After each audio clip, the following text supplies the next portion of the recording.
What's happening, everybody? Happy Wednesday morning, and welcome to the Dynasty Warzone, the People's Dynasty podcast. And tonight, it is an annual tradition.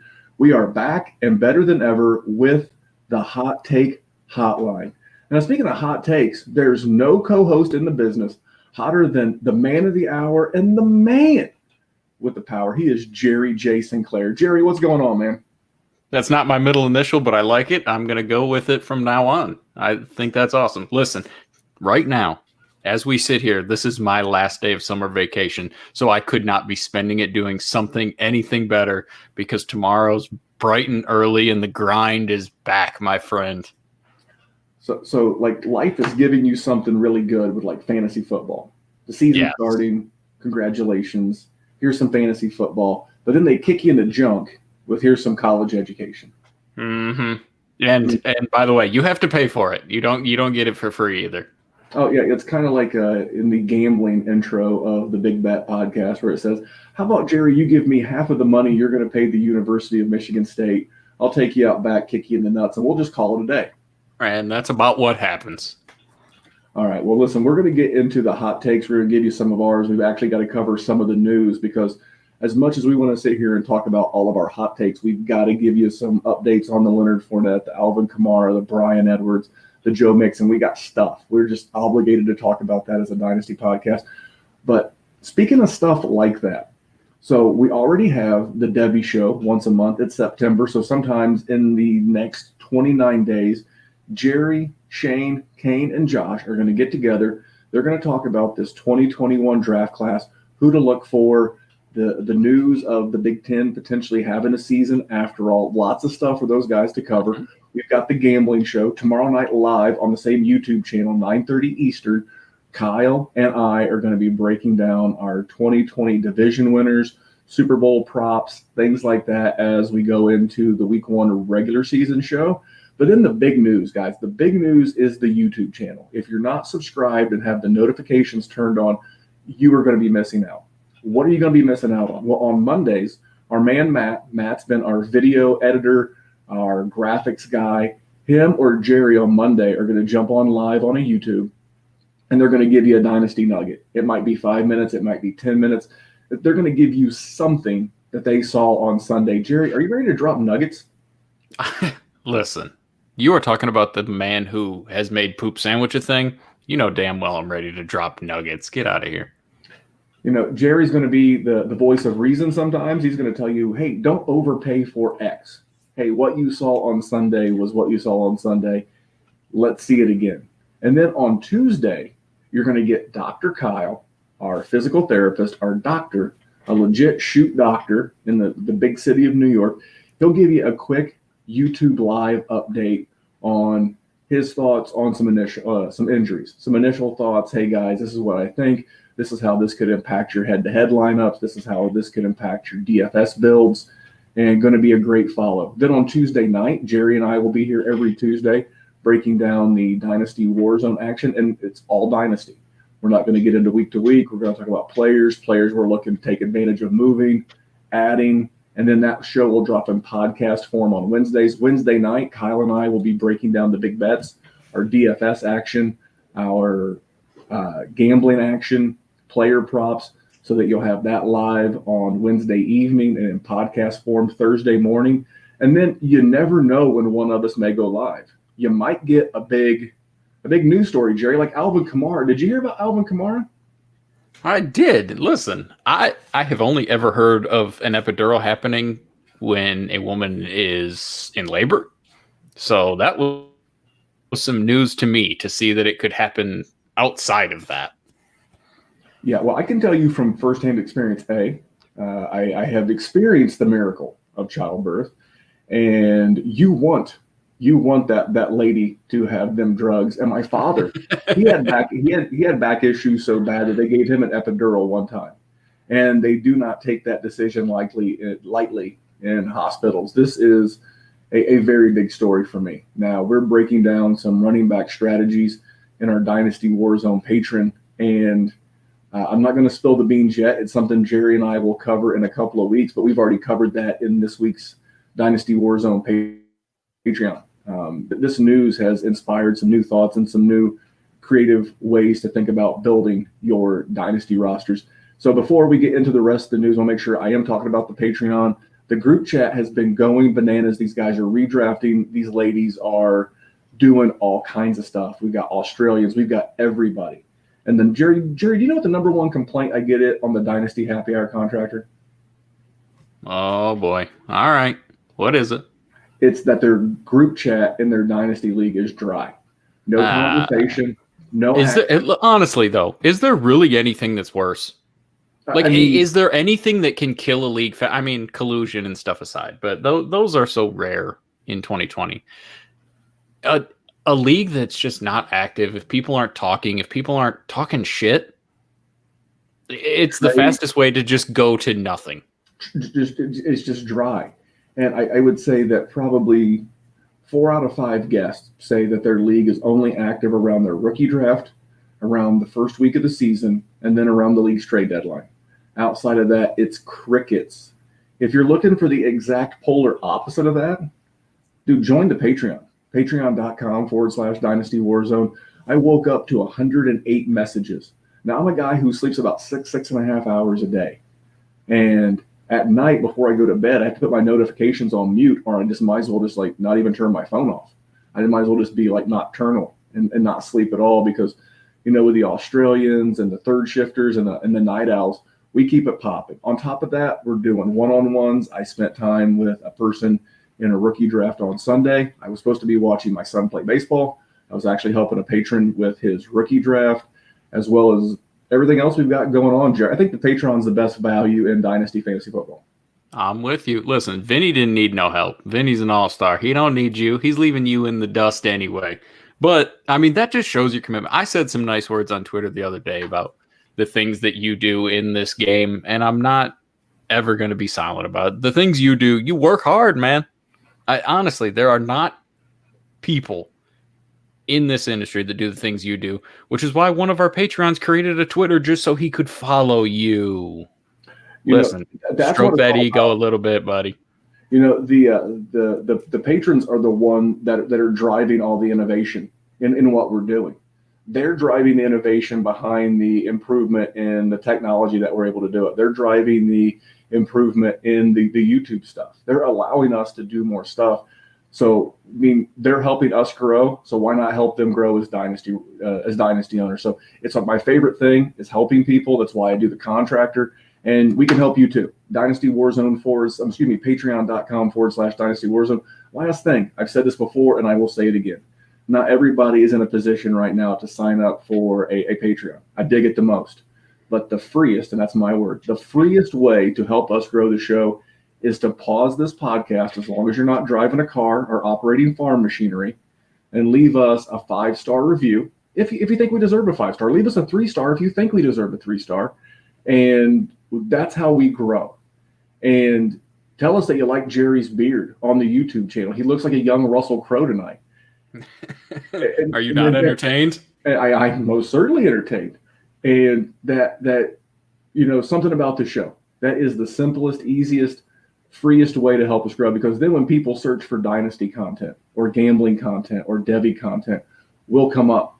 That's how it works. It's a simple algorithm. If you're a stats-based person or a metrics-based person, that's how you help us help you. So all that aside, Jerry, before we get into the hot takes, we owe it to these people to discuss Alvin Kamara. What are you doing with Alvin Kamara in your dynasty league right now? Well, Alvin Kamara was not exactly my favorite running back to take to begin with. The dip in production last year, even though nobody was really hurt, none of that. It just sort of just didn't happen. You know, I mean, maybe that's just going to be a 2019 thing. But like you said, if this back thing is real and an epidural, listen, I got in a car accident, I don't know, 10 years ago. I fractured my spine. I had to have a spinal fusion. I have an 8-inch scar going down my back from that car accident. It took me, you know, I had to wear a plastic shell. I had to relearn how to do everything. I never got an epidural. So if this man got an epidural for that, there is something that is up. Now, I got other drugs that were very enjoyable at the time. I see you nodding your head. He knows what I'm talking about. I had the little button, but that's not nothing. And I think that's what we need to take from this. Unfortunately, we're not going to see him in preseason. And if this was actually a thing recently, I don't think we would have seen him even if there was a preseason. It's something to monitor. I can almost guarantee that I don't take him in any redraft leagues because I think it's too risky for me, and that's something that I'm going to try to avoid. Like, I would probably take CEH over him in every redraft I have. If you have him in a dynasty league, I mean, you're not doing anything crazy. You don't do anything stupid. While I am not a person that loves to build around running backs because things like this happen, things like Leonard Fournette happen, things like Le'Veon Bell earlier a few years ago happened, things like Melvin Gordon last year happened. You know, it's something. And if you can sell for a lot, I don't hate it, but I'm probably just going to hold and I'm just going to see what happens because he's a dude that he's not gonna always have that same sort of value, even if he does start to struggle a little bit, but he's still going to be an elite tier running back asset as far as popular opinion is concerned. So he shouldn't lose value if you do want to hold on to him or if you do want to trade him. I think that's where I'm at with him. I'm not going super crazy, but if I am expecting him to be a cornerstone of my dynasty winning championship quality caliber team, that makes me want to question it a little bit. But are you as polarizing on that as me, or are you thinking this is more camp bullshit? This is definitely a camp hit for me, and the big thing that I'm taking away from this is that there was a lot of noise in the dynasty and fantasy community about robust RB as a build strategy. Now, I love our robust RB in a seasonal league, whether that's a tournament like a Scott Fish Bowl, whether that's like my work league, my old work league, my 17-year-old redraft league. We're actually drafting tomorrow night. # spoiler alert. And I love robust RB, but you cannot do our robust RB in dynasty. No. I think that if you don't in Superflex, it doesn't really matter. One QB Superflex, I'm looking for at least one stud, if not two stud wide receivers. You know, we were talking with Dan Williamson before we hit the record button. Dan stopped by to give us his hot take for the night, and we were talking about my IDP league. We're in with the Aussies, and I built that thing around Terry McLaurin, DJ Moore, and Chris Godwin, and there were some trades in this startup. And I've also got Josh Jacobs and George Kittle. You know what? I'll churn that running back position. I'll squeeze juice out of Matt Breida. I'll get a game or two out of Tariq Cohen. I'll get a game or two out of James White. As long as Josh Jacobs stays healthy, I will be in the mix. And you know what? 2 years from now, Chris Godwin will still be a badass. And DJ Moore will still be a badass. And Terry McLaurin will still be a badass. Will Josh Jacobs? I don't know. Because 2 years ago, we never thought this would have happened 2 years from then about an Alvin Kamara. So I'm not going to get too much into that. Like from my standpoint, I'm not selling him today. I'm going to hold. I need him to report to camp. I need him to suit up week 1. And then I need to find an owner that's a little less dialed in, and I need to cash out. What would I be looking for? I would love to get a DeAndre Swift in like a 2021st. I would even go as far as to add a 21 third to Alvin Kamara to get Swift. I'd love to get Jonathan Taylor straight up. Yes, I would do that today. I mean, here's the thing. These studs, you got to churn them every 3 years. I don't want to make this the Alvin Kamara show. So let's transition. But hold on. Sure. I think we do have to talk about it because this is a whole philosophy of Dynasty right here. Is like you said, we didn't think this kind of thing was going to happen with Kamara, but you have to learn on the fly. Running backs in the 21st century, or at least the second decade of the 21st century, are a dime a dozen. The NFL does not value them. The Jacksonville Jaguars had nothing. They are devoid of talent, and they still just cut Leonard Fournette. It's something that needs to talk about. And go ahead. So you're giving away the show that we're going to do 2 weeks from now. So we're going to really peel this entire thing back 2 weeks from now about the overall philosophy. So we're going to leave you. Jerry, do you remember when we used to watch TV shows that you couldn't binge? Do you remember Life pre-Netflix? Yeah, yes, I Do do. you remember they used to hit you that son of a bitch at the end of the show, to be continued? Yeah, Game of Thrones did that. I know you didn't watch it, but that's what Game of Thrones did. I'm not into cousin humping wizards. Sorry, I'm going to hard pass. But Siblings, but it's siblings, I'm okay. sorry, sibling humping wizards and dragon tamers, whatever the fuck. But my point is that 2 weeks from tonight, Jerry and I are going to go live into the philosophy and the build strategy behind this, because this is supposed to be hot takes. Anything quickly on Leonard Fournette? Where do you think he'll wind up? Obviously, he cleared waivers. What are you thinking is the best course of action? Because now he gets to choose, right? No one chose him. So he gets to choose his own adventure. Jerry, you strike me as a young man who read some choose your own adventure books as a child. Probably rolled into the book fair with a 10 spot like you were Richie Rich, and read some choose your own adventure books. What adventure do you think Leonard Fournette will choose? The Scholastic Book Fair was a good time in the early 90s. I don't know what he's going to do. I would love to give you some just deep Socratic, advice here, and I don't have it. It's I don't know what the hell Leonard Fournette's going to do, and I think he's really going to show up I think he's going to want to be featured, so I don't think he's going to go in a situation where he just has a ton of guys there, where he has a major competitor. But I also don't think he's going to have the opportunity that he had in Jacksonville. I don't really think that, is he going to want to go to Miami? I mean, it is a little far from Jacksonville, but not extremely far. It's closer than most other teams. The Florida teams are options. I would have said Washington. I sort of thought Washington might claim him, but then they didn't. So now I really don't think they're going to have anything to do with him, in truth. I don't know. New England?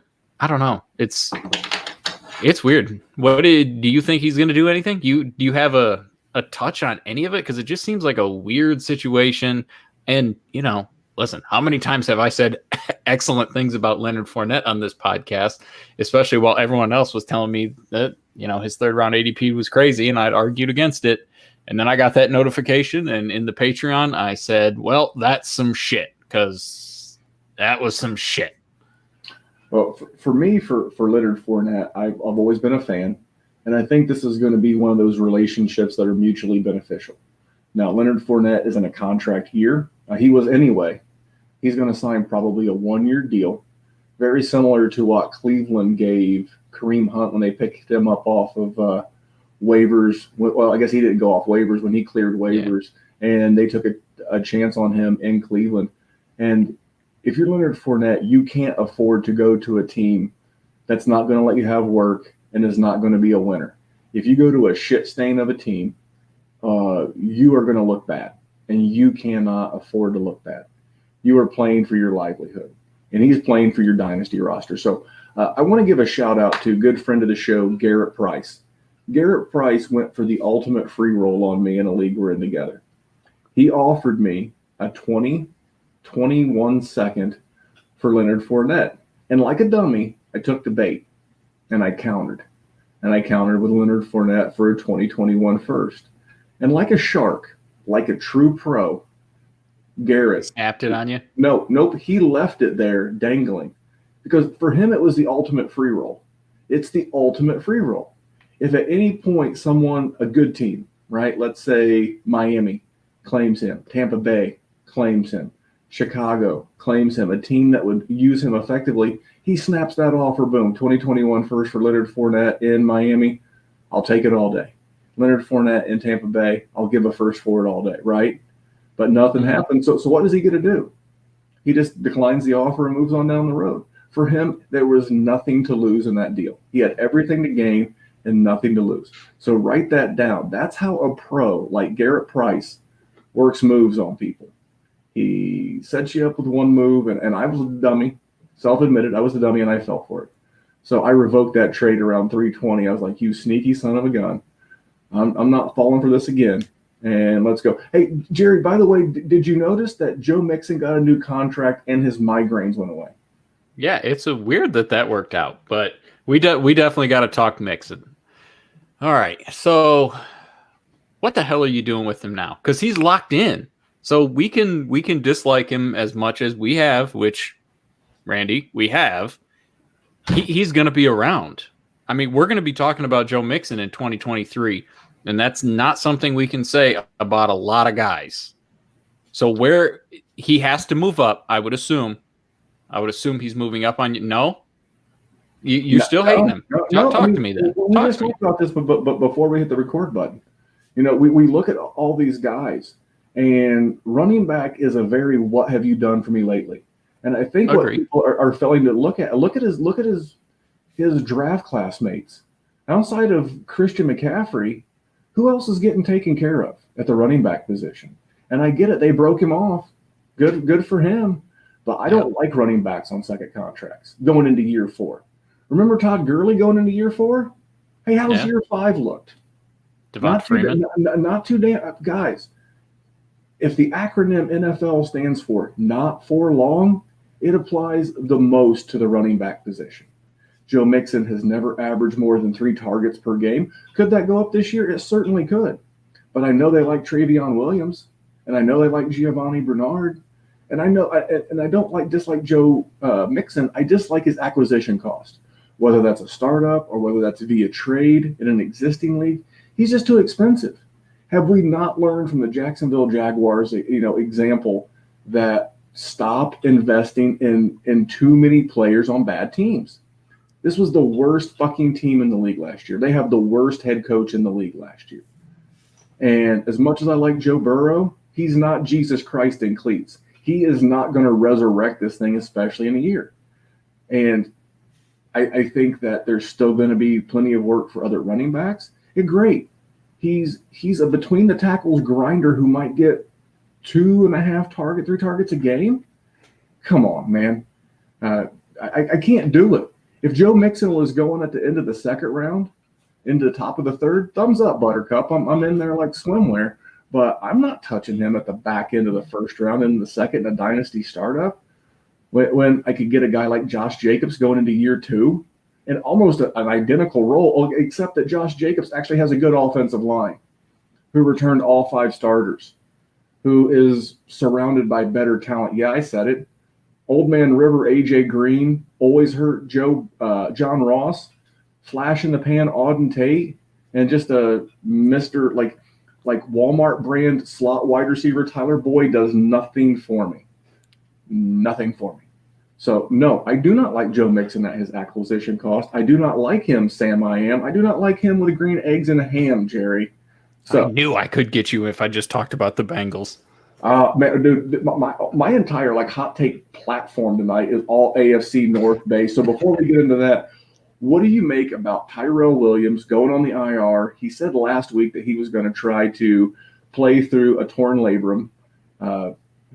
Spoiler alert, that's what Jalen Reagor has. But he went on season-ending IR, and now it's going to be starting wide receivers of Ruggs, Bryan Edwards, Hunter Renfrow in the slot. Jerry, what do you make for the guys who are playing in the silver and black in 2020? Well, those were all 3 of the guys that I cared about anyway, so it did absolutely nothing for me. If you would like my truest and honest opinion on the matter, I haven't cared about Tyrell Williams the entirety of Tyrell Williams' career. It's harsh. It's not very nice. He's been okay at times. Hurtful. This hurtful. Yeah, Mama a little bit. Listens. She listens and she's hurt right now. Well, then I do apologize, and I will 100% take it back. But really, what do I care? Listen, everybody knew the Bryan Edwards hype was coming, and it came. Henry Ruggs was the first wide receiver taken in the draft. Obviously, they're going to use him. Darren Waller's still there. Hunter Renfrow was the heartbeat of that offense. He was the grind him out guy, and he's made some plays, college and the pros. He's shown he can do it. He's going to stick around. I don't care about Tyrell Williams. If anything, it solidifies the things we already knew going forward, which is perfect because that is not something that happens in Dynasty. So it's nice when kindness shows its face every once in a while in this game. I jokingly said on Twitter before we started recording tonight, it was like I'm pretending like I'm Derek Carr. He's like, man, look at all these nice, young, great wide receivers that my GM and head coach got for me this offseason. And he says that as he's checking down Hunter Renfrow and Jalen Richard and absolutely just wrecking All your of them. dynasty team in all formats. That's what's going to happen. So I'm excited to see what happens. I got my first Brian Edwards share. I traded it with my boy Eric in one of the GOAT leagues. I traded him Michael Pittman straight up for Brian Edwards. We both felt like it was fair. Bold, my friend. Hey, it was one of those things. It's like in the finance game, I was diversifying my portfolio. I think I had 6 or 7 shares of Michael Pittman, 0 Edwards. He was in the exact same opposite boat with Brian Edwards. He had gotten Brian Edwards everywhere, and we just made a little flip flop. It's one of If those. Darius Geis and Leonard Fournette have taught me anything, it's you need to diversify, and you do not want to be too saturated in a certain asset. I believe it was the Wu-Tang Clan, Jerry, that said diversify your mind. Yeah. So anyway, so these people, they've got a little news out of us, Jerry, but it's hot take time. You ready for some hot takes? Oh, what you got? All right, man. My first hot take is, and I bet that Derrick Henry will regress. I don't know that I have a number. I'm going to say 1,150 yards. Now, that's still a 1,000-yard season, and I bet this. So I'm one of those guys. Unlike a lot of dynasty and fantasy analysts out there, now I also have the good fortune of living in the state of Indiana, where app-based sports wagering is legal. But I like and I bet Derrick Henry under 1,549 combined rushing receiving yards this year. And some of the reasons why I did is I'm making a racket here in the podcast studio is because I went back and looked at the last 9 guys to have led the league in rushing. So in 2010, it was Arian Foster. 2011, Maurice Jones-Drew. 2012, AP. 2013, Shady McCoy. 14, DeMarco Murray. 15, AP. 16, Zeke. 17, Kareem Hunt. 18, Zeke. Last year, Derrick Henry. So out of all those guys, the following year, on average, the average rushing champ the next year missed 5 games. The following year. Now, there's a little noise in there with a Zeke suspension and a Kareem Hunt suspension. Both one missed 5, one missed 6 games, but AP missed 13 games. DeMarco Murray missed 12 games. AP in the second season missed 2 games. Maurice Jones-Drew missed 10 games. Arian Foster missed 3 games. Add on top of that, the last 4 games of the season, Derrick Henry had over 100 rushes. And these aren't pillow fight camp rushes. These are playoff, knock your socks off rushes against good defenses like Baltimore. So, and then the average rushing yardage. So from year over year, so you're the rushing champion one year, the next year, on average, these guys decreased 41.5%. So that would mean if Derrick Henry decreases by 41%, he's going to be just over 900 yards this year. Now, again, I think he'll be closer to that 1150. But that's a lot of mileage, so I know it's a hot take to say that he's going to finish with about 1,100 yards. But the stats back it up, and I bet this. And, Jerry, you can tell me what you think of my first hot take. I don't think it's crazy. I think everybody sort of expects Derrick Henry to sort of take a step back. The efficiency on that offense was that's just absurd. From across the board, not just him. That was everybody in that offense. So I don't hate it. I'm not mad at you for it. I'm going to go ahead and go into mine if you don't mind, and I'm going to do a little bit of a homer pick. Surprise, surprise.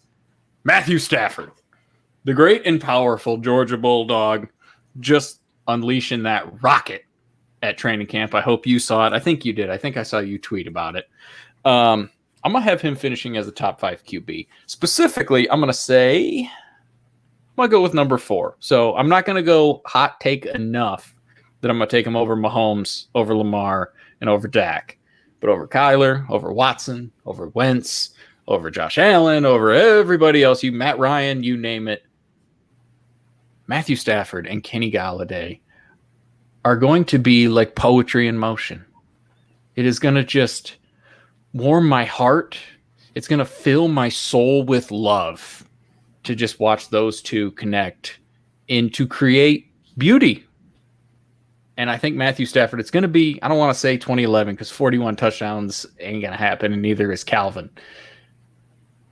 But I easily think he could jump in and be that guy that is just right behind those elite rushing guys, because he's not going to do that. Listen, I would love to watch Matthew Stafford try and shake and bake somebody, but I also don't want to watch the man die because he's, a little fragile in the as he hit 30.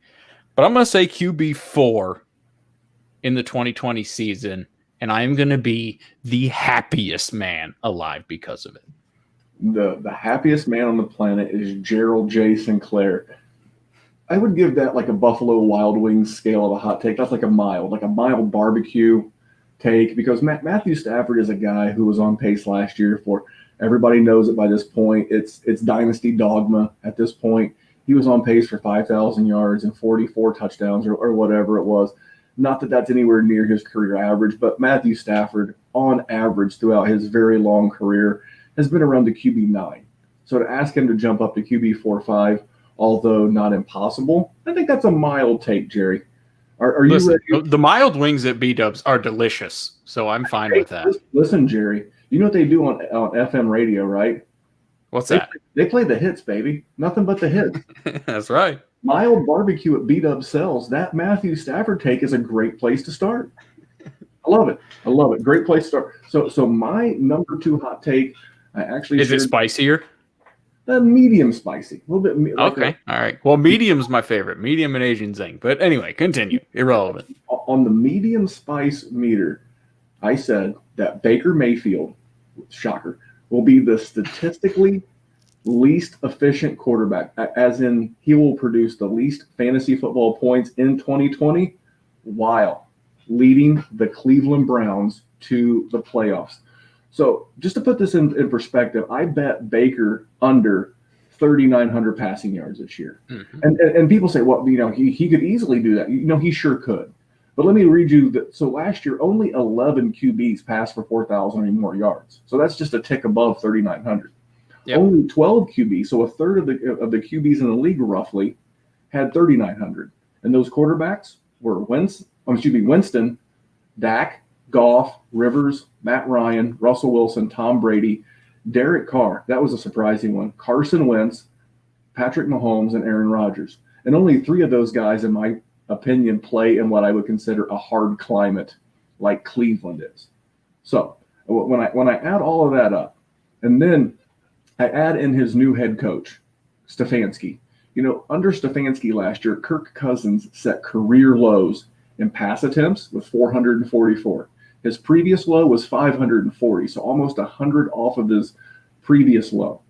Completions, Cousins had 307. His previous low, 347. He had a career low in yards, 3,600 passing yards. His previous low was 4,100. But you know what else he had a career low in? Interceptions. He only had 6. You know what Baker had a problem with last year? Interceptions. Add on top of that, Cleveland has the 3rd easiest strength of schedule adjusted for their opponent's 2020 expected wins per Vegas. So they've got an easy schedule. When you got an easy schedule and you're up late, Jerry, what do? You run the ball. You tell me. Yeah. You run the ball. This is a defense that ranked 13th in points allowed next year. And I think Stefanski sees what they did in Minnesota last year, or even 3 years ago with Case Keenum, who, by the way, is the backup there. This is the recipe for success. You limit the throws, you run the ball, and you play good defense. You brought in a fullback. You kept Kareem Hunt. Jerry, would you say there's been plenty of opportunities for the Cleveland Browns to have gotten a nice return on Kareem Hunt via trade? I would say there has been a nonstop ample set of opportunities. We'll use the word ample, but yet they've kept him. Why? Because this is a team that is going to run. They brought in the Bill Callahan from the Redskins, the Mr. Run the Ball. They bring in a fullback. This tells me this is going to be a slow it down offense. I think this team's going to win 9 games, and I think they're going to get that 7 seed. So from a fantasy football statistical standpoint, this will not be a successful season for Baker. But from a real big boy grown-up football season, Baker's going to lead this team to where they're trying to get. Jerry, I actually said nice things about Baker. Not nice from a fantasy standpoint. Kind of. Sort of nice things. I said he was going to take Cleveland to the playoffs. How fucking nice can I be? Mother of God. Yeah, you also said it was because of the run game, but it's okay. Listen, Well, If we're gonna shit on Baker's fantasy, I'm not gonna argue with you. I don't have any shares anywhere, and I'm going to keep it that way. No, thank you. I'm not mad at you. And they have a good enough team that they could definitely make the playoffs. And I really think they could make the playoffs with Andy Dalton too, because I don't think Baker Mayfield is something special. So I hear you. I'm with you. But I'm gonna drop. I don't know if it's blazing wings. I don't know if it's that hot, but it's at least wild. It's at least hot. Randy. Tyler Higbee, my man, the man who last year set the world on fire. The man that won every league that he was a part of because you got him for free. You picked him up, and then in the playoffs, he threw you on his back, and he just marched you to the top of the mountain. At least he did to me, and I'm the most important here. I'm going to have Tyler Higbee as the tight end 2 behind Travis Kelce. That is ahead of George Kittle. That's ahead of Zach Ertz. That's ahead of everyone else you could name, because I think the trend continues. Maybe not 100 yards a game. That's just an absurd Michael Thomas-esque level of dominance. But the things that man did are things that have just not been done. Really, check Gronk's numbers. Gronk didn't have 4 straight 100-yard games, 5 straight games over 80 yards. Has Tony Gonzalez done that? I don't think so. Antonio Gates? I don't think any of them have done that kind of thing. That is just absurd. And Gerald Everett came back. Oh, joy. Gerald Everett, who has a season high of 400 yards, which is less than what Tyler Higbee did in those 4 games. So kiss my ass. I don't care about Gerald Everett. If he was going to show that he was ever going to do anything at some point, he would have done it. And yet here we sit, and the man has never done it. I have watched Tyler Higbee do it. Tight end 2. Kiss my ass. I don't care if you don't like it. At me if I'm wrong. I am going to stand by that. At some point, you have to just trust the things that you have seen and the possibilities. Listen, you can pour as much water you want into a shot glass. There's only so much water that can fit because the possibility is not there. This man, we have seen this man fill up a half-barrel keg of fantasy points with all the delicious liquid you have ever wanted. The possibility is there. Give me that every day. I'm not selling hope. I'm selling production, and that man has had it. Tyler Higbee, tight end 2, 2020. Well, I think you had a Freudian slip there. And I think you went to say Tyler Higbee, and I think you wanted to say Tyler Hug Me, because that is your apparent boo. Listen, people can say what they want to. Do you know who led the league in pass attempts last year? It was a certain Jared Goff. Mr. Goff. So anyone who's trying to pick nits about telling you that it's Cooper Kupp or Robert Woods or Gerald Everett or Tyler Higbee or Van Jefferson, I got news for you, gang. When a guy throws the ball over 600 times, there's more enough for everybody to get some. And if you're not paying attention, we did not get preseason games this year. What do we get? We got scrimmages. And Tyler Higbee was beating knots upon people's heads in this past Saturday scrimmage. I mean, absolutely clubbing people. He looked like he was going to pick up exactly where he left off in 2019. So I don't know that I'm willing to go that far. I will tell you, I made a wager with Riley Bymaster of the Dynasty Trade Calculator. I bet him. So we're playing for our 2022 firsts, Tyler Higbee versus Darren Waller. Yeah, I'm that guy. Jerry, are you familiar with the famous gambler Amarillo Slim? Yeah, of course. He said anything worth arguing about is worth betting on, and that's me. When we talk about fantasy players, I will put my money, in this case draft picks, where my mouth is. And that's the one thing that separates this show from a lot of others. All right, Jerry, let me go back to my third take. I'm going right back to the AFC North. I am going. This is my not quite blazing. This is my wild. Okay. Joe Burrow. I like and I bet Joe Burrow under 3,800 passing yards. And people are like, well, it's 3,800. He'll do that in his sleep. Oh, really? Really? Jerry, do you know how many rookies have thrown for over 3,800 yards in their first year? I do not know that answer. Three. Three. Andrew Luck, Cam Newton, Jameis Winston. Those three. That is it. Not Peyton Manning, not Carson Wentz, not Baker Mayfield. None of these guys have thrown for more than 3,800 yards. There is going to be a learning curve. He got no off season. Okay? Cincinnati has the 12th toughest adjusted strength of schedule, which means they're going to be behind, but I don't think they're going to be efficient. I continue to say that he's got bad coaching. I do not believe in Zach Taylor in the slightest.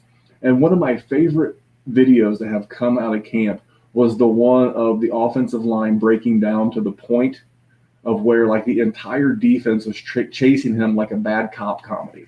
I'm like, he was not running to his strong side either. He was running for survival. And do you know who he gets to play the first week of the year? He gets to play against Bosa and Melvin Ingram, and that's not going to be pretty. And that's not going to be pretty. And I'm really curious. Like a lot of guys who come out of college who had everything. You know, he had a great offensive line at LSU. He had a couple of great running backs. He had Jamar Chase. He had Justin Jefferson. He had Thaddeus Moss. He literally had everything. He had no adversity to overcome. Now, he's overcome adversity in his career, but you went from where you were just a really good player, all-time great season on a really great machine, to arguably the worst franchise in the NFL. Oh, and by the way, we expect you to be the savior. There's going to be a lot of struggle. There's going to be a lot of growing pains. I think Joe Burrow eventually will be a good player in the NFL, but he is not going to hit 3,800 yards, although he will eke by and score just a few more points than my buddy Baker. Jerry, what do you think about my Joe Burrow take? I don't think it's as spicy, but I can see why others would think that. Because 3,800 yards, just when you say it, I mean, it sounds like a little bit. It does not sound like a person that's going to be fantasy relevant. So I can see why that would get you so much venom. But there's going to be games where my man goes for like 180 passing yards or 200, and so I get it. And, he's got the great savior, AJ Green, so he should be fine. He'll just throw it up to him. That'll be great. They'll get in their DeLorean and they'll go back to 2016 and they'll be just fine. Is Doc Brown showing up in that DeLorean? Obviously. Absolutely. If he can block for him, that might bring a new layer of hope. Jerry, do you have one more hot take before I throw out my last hot take? There is one. And listen, this is a bit of a tandem. Randy hit me with a little inspiration on this one, but it's one that I agree with, so I'm gonna say it, and it's a two-parter. We got two guys that a lot of people like. First-round startup picks: Ezekiel Elliott and Alvin Kamara. Randy, they're first-round picks this year. I think this is the last time we see them there.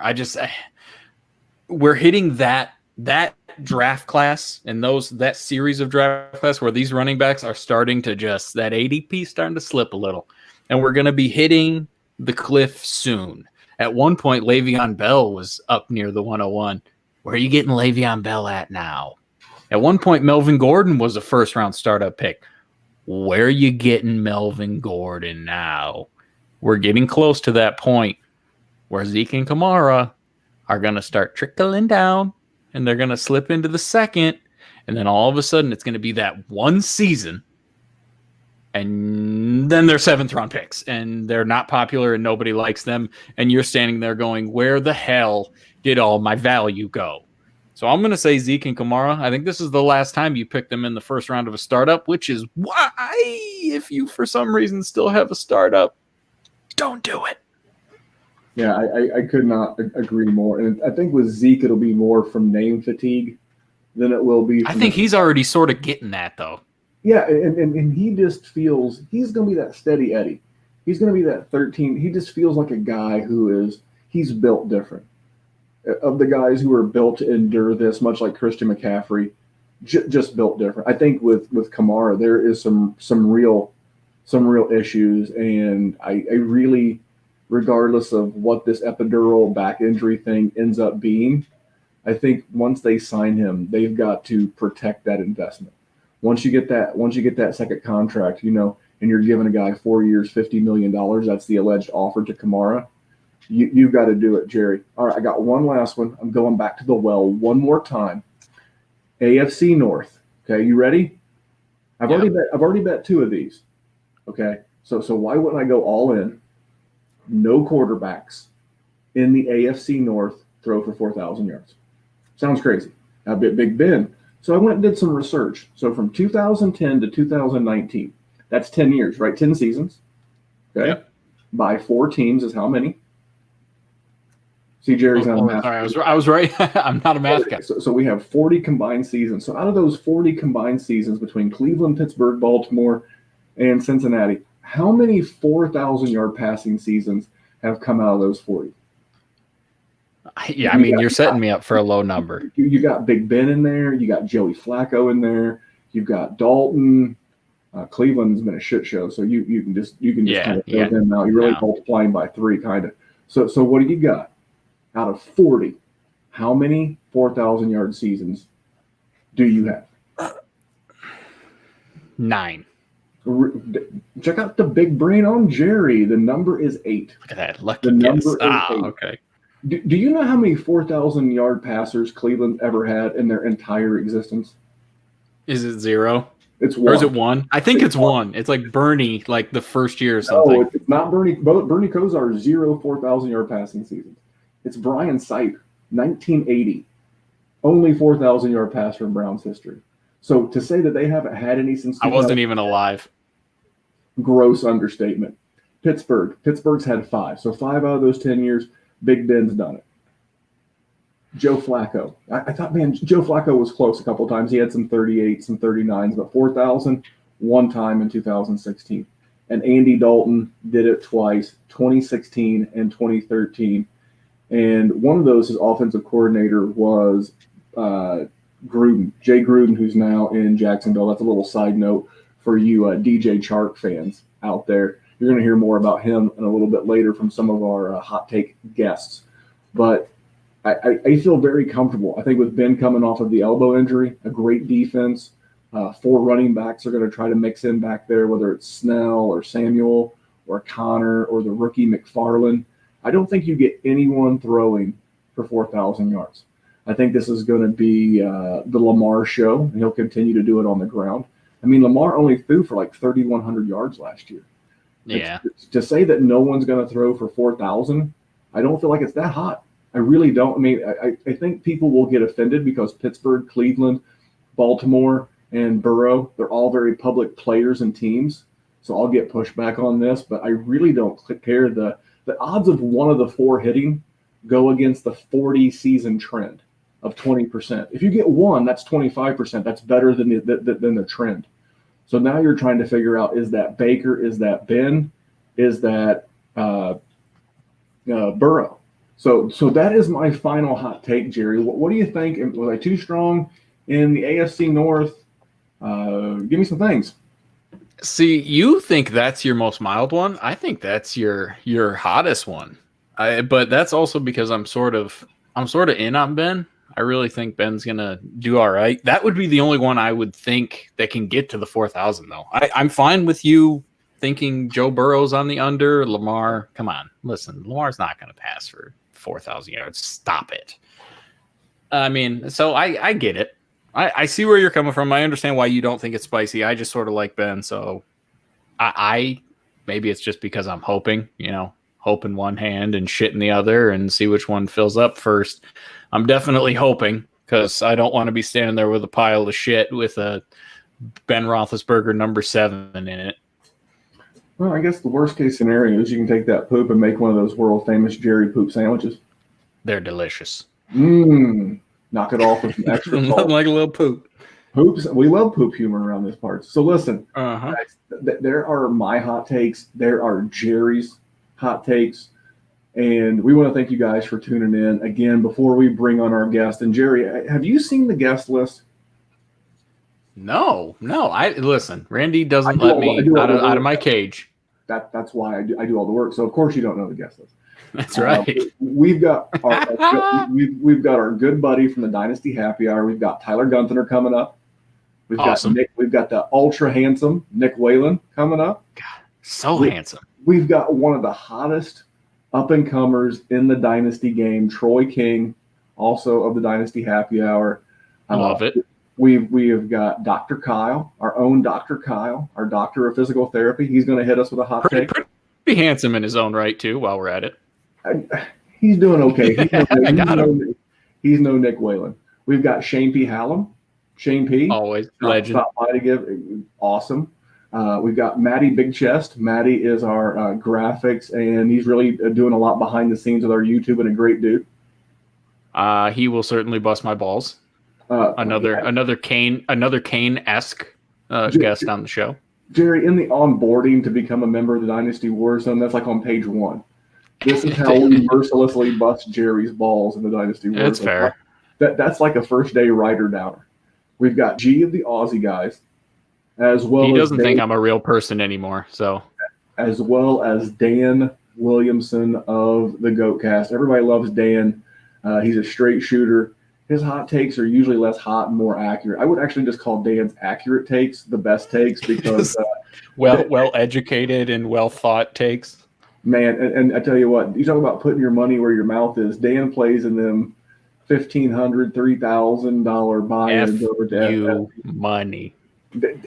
Again, if you're playing for that kind of scratch, and this guy's telling you to do it, and no, he's not just throwing money away. He's not, just like our government pissing it down the drain. This guy is actually out there.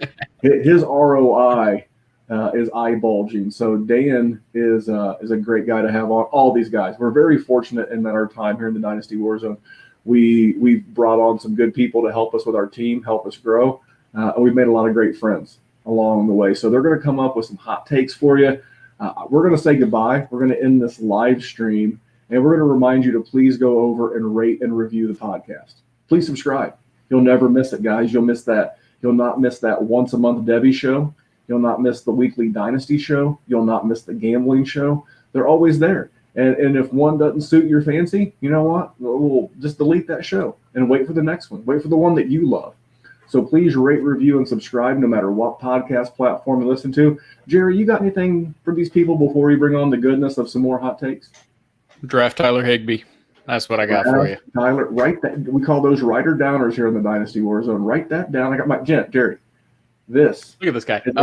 No. Yeah, no, a pen, man. Always with a pen. Oh, no, Jerry. You always book in pencil. Well, anyway, on behalf of Jerry, I am Memphis. We're going to get the boys, and we'll see you guys back here next week. Thanks for tuning in. Don't forget to subscribe to the YouTube. All right, sir. Yeah, buddy. Another